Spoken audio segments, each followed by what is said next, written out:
Kami nga po'y biglang nagkayayaan ng aking mga kaibigan at napadpad kami sa malayong lugar ng At sa kasamaang palad nga po'y habang nagbabiyahe kami naabutan kami ng malakas na ulan. Kaya kung mapapansin nyo'y basa na kami at ang tubig na may diri sa ilog ay napakalabo. Ay wala namang kaming choice kundi tumuloy. Alang naman umuwi pa kami, napakalayo. Yun ngay habang pinagmamasdan namin ang paglaki ng ilog ay ang magandang tanawin ay nag-iihaw na rin ho pala kami. Kahit ngay basang-basa na at gutom na waiting pa rin kami sa inihaw. Dahil inihaw is life nga pag nag-a-out. At habang ang naghihintay sa inihaw ay tingnan mo naman tong mga kasama ko. Sinusukat kung hanggang saan ang paglaki ng ilog. Ay magpapaano data to.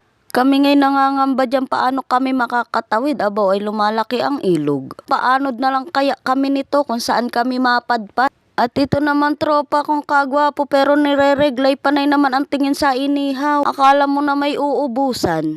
Kahit nga nagwawala ng aming sikmura wala kaming magawa kundi maghinintay ng inihaw at wala naman kaming ibang ulam. Totoo lang ho ay kung wala naman hong ulam napakaganda naman na ring ilog na rin. Napakalinis kahit sino'y mahuhumaling dito.